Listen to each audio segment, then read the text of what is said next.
Kampo ni Miss Catherine Bernardo abay umalma sa pambabastos di umano sa actress. Ang lahat ng yan. But before that, if you haven't subscribed yet to my YouTube channel, please don't forget to like, share, and subscribe at hit mo na rin ang notification bell for more updates. And of course, bago tayo magpatuloy sa ating updates for today's video, nais ko pong pasalamatan kayo for always watching and trusting this channel. Thank you so much sa inyong laging panonood at palagi ang pagsubaybay sa mga updates po natin. Maraming salamat po. At ngayong araw, let's watch this video.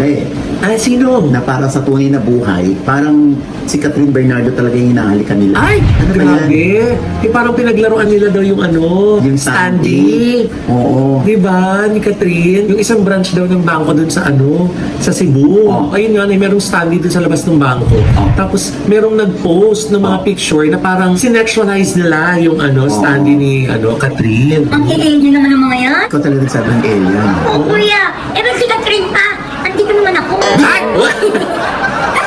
Ayun ka. Parang si Maelia. Janelle, Junel, may sinasabi, hindi ng team mo rin. Hindi. Saan ba nangyari ito? Inappropriate naman kasi yun, di ba, Nay? At saka very unprofessional. Lalo na kung hindi natin alam kung empleyado. Kasi naka-ID. Naka-ID. Parang empleyado yata yung isa, kasi yung isa bisita niya. Parang something gano'n. Tapos parang nagkatuwaan. O nagkatuwaan sila, tapos Ang parang... problema, may nag-post. Parang Oo. isang kasama lang nag-post, di ba?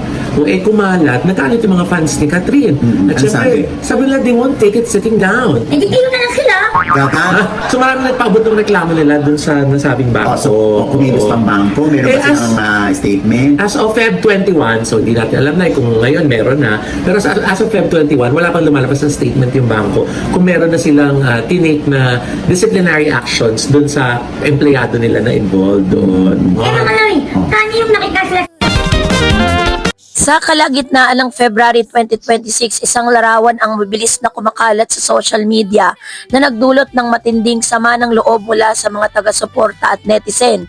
Ito ay ang larawan ng isang individual na nag-post ng insidente at hindi angkop kasama ang life-size standee ng kilalang Pinay actress na si Catherine Bernardo sa isang BPI branch sa Mole Bowl, Cebu.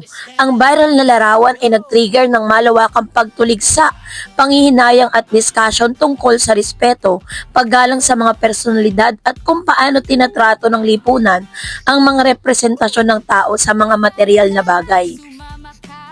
Sa isang post sa platform na Threads, isang user na Dita Banag ang nag-share ng mga screen grab ng mga larawan kung saan makikita ang isang lalaki sa loob ng branch. Habang nagpo-post, malapit at tila nagsasexualize sa papasok na standee ni Catherine Bernardo. Ang standee ay isang life-size cardboard figure na karaniwang ginagamit bilang promotional item o para sa fun engagement ng mga negosyo sa publiko. So dahil po dito umani ito ng iba't ibang reaksyon at agara namang nagbigay ng kanya pong statement ang live-in partner ng nasabing lalaki sa picture. Sabi niya, he is traumatized right now. Live-in partner.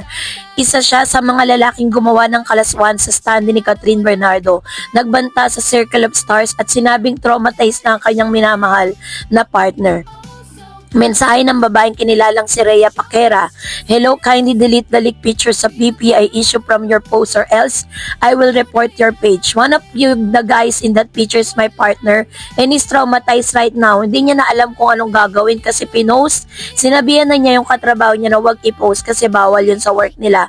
Pero wala siyang kaalam-alam na pinost pa rin talaga ng katrabaho niya.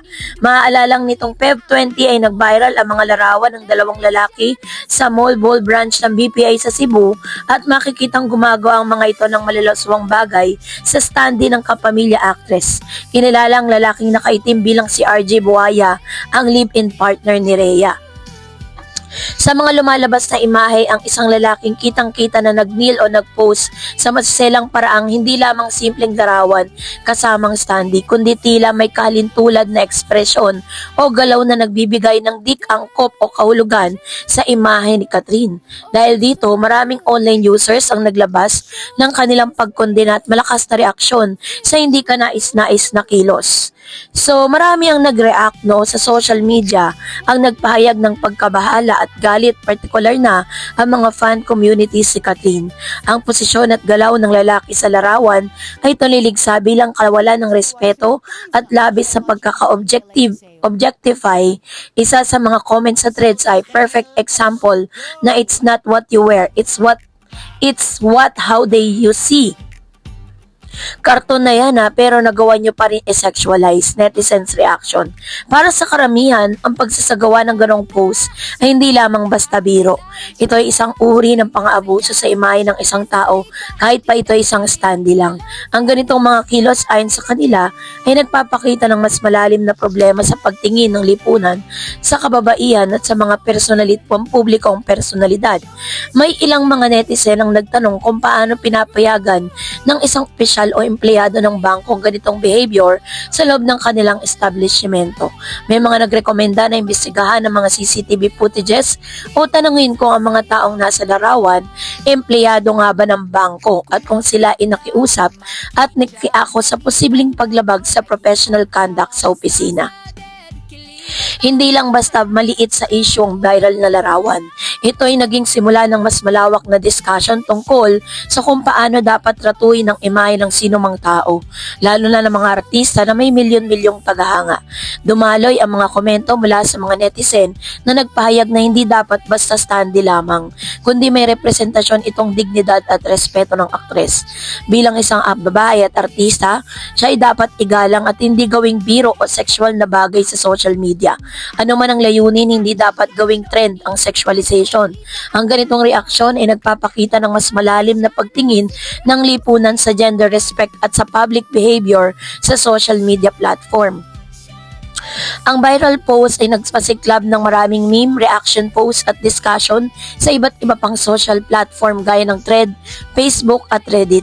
Maraming user ang nag-express ng pagkadismaya, sarcasm at malalayang opinyon tungkol sa sitwasyon, kung saan ilan na yung musga sa walang disiplina at iba naman ay nagtanong kung anong dapat ituring na acceptable behavior sa publiko. Sa ngayon, wala pa pong opisyal na pahayag mula kay Catherine Bernardo o kanyang management ang nag-release tungkol sa insidente. Gayunpaman, may mga site na nagpapakita ng mga kabalintunaan ng public image, paggalang at idea ng consent online. Bagay na naging central topic sa pagkakabahabahagi ng mga reaksyon. Sa kabilang banda, opisyal na hindi pa rin nagbigay ng komento ang bangko ng BPI or Direct Bank or BPI na kung saan hinala ng mga netizen ay posibleng kinasasangkutan ng mga empleyado ang pagsama sa larawan. Ang ganitong klase ng viral post ay nagdulot ng malawakang puna hindi lamang sa mga nag-post kundi pati na rin sa kultura ng paghubog ng online behavior sa Pilipinas. Marami ang naniniwala ng pagkalantad ng ganitong larawan ay nagpapakita ng kakulangan ng respeto sa mga personalidad kahit hindi sila mismo ang present. Nagre-rekindle ng discussion tungkol sa sexualization at objectification sa social media. Nagtataas ang tanong kung paano dapat proteksyonan ang dignity ng isang tao lalo na yaong may malalaking fanbase. And that's it for today. For more videos and updates, please don't forget to like and subscribe, and please don't forget to follow my Facebook page, Dar Eds TV and Dar Eds channel. God bless everyone.